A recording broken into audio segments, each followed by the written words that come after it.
Good morning, I'm Gary DeWaal, and this is Bridging the Week from May 7th to 11th, and today is May 14th, 2018. Happy Monday! The Chief Executive Officer of a major worldwide banking group agreed to pay the equivalent of $870,000 US as fines to two United Kingdom regulators, and had the equivalent of $677,000 US of prior pay clawed back by his employer because he tried to uncover the identity of a possible whistleblower. Separately, an investment advisor agreed to pay a fine of more than $4.7 million US because two of its employees mismarked securities to generate extra management and incentive fees, and two of its employees impermissibly traded on material, non-public information. This is the big Consensus 2018 conference week where blockchain and digital coin enthusiasts from around the world will converge on New York City for educational sessions and networking. So I can begin navigating my way through an already too crowded Midtown Manhattan. Let's get started. James Staley, Chief Executive Officer of Barclays Group, agreed to pay a fine of $642,430 Great British Pounds, or approximately $870,000 US to the United Kingdom's Prudential Regulation Authority and the Financial Conduct Authority as a result of his handling of an anonymous letter received by a member of the group's board of directors on June 21st, 2016, that the group's compliance department regarded as a whistleblower matter. The regulators claimed that Mr. Staley failed to apply appropriate care when dealing with this letter in light of his own potential conflict of interest, and as a result may have appeared to undercut the group's whistleblower process. Separately, Barclays Group announced that in light of this incident, it had determined to claw back 500,000 Great British Pounds, or approximately $677,000 US from Mr. Staley's 2016 compensation.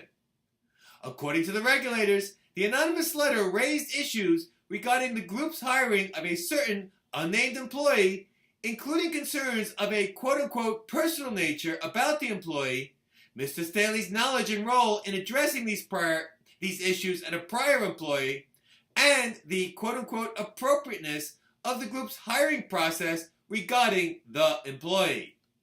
When Mr. Staley was subsequently told of the anonymous letter, he did not regard it as a whistleblower matter because, said the regulators, he believed the correspondence principally concerned events that did not occur at Barclays, and that the source of the letter was likely someone who had worked with him and the unnamed employee at the former employer. Mr. Staley subsequently enlisted the help of the group security office to identify the source of the anonymous letter after mistakenly believing an internal investigation regarding the letter had concluded that its allegations were unfounded. According to the regulators, Mr. Staley had a conflict of interest related to the anonymous letter and, quote, should have taken particular care to maintain an appropriate distance from the investigation into it, including not looking into it personally.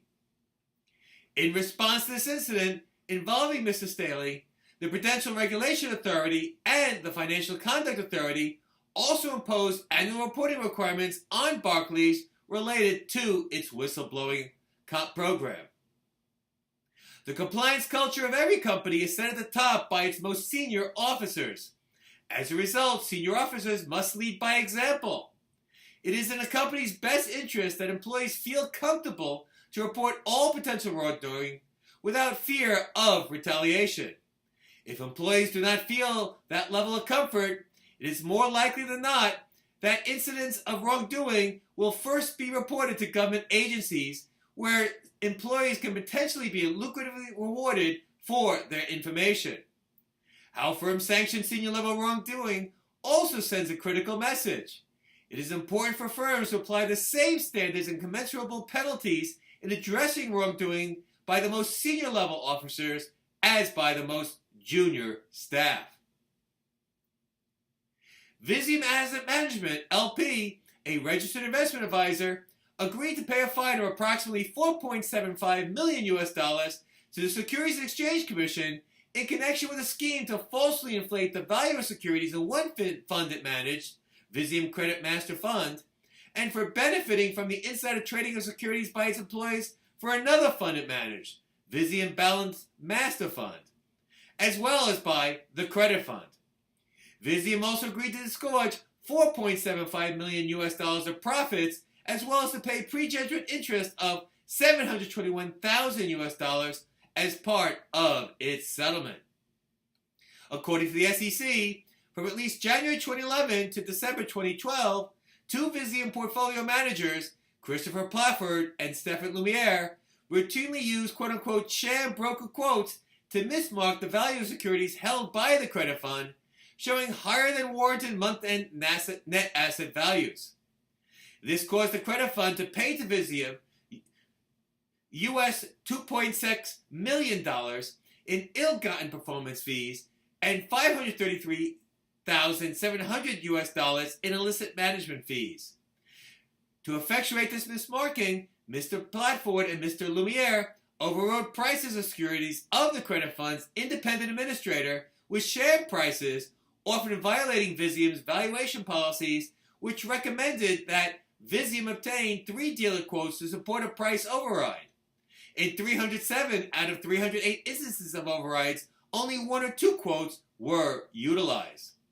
In addition, the SEC claimed that two Visium portfolio managers, Sanjay Valvani and Mr. Plattford, traded on insider information for the Visium funds.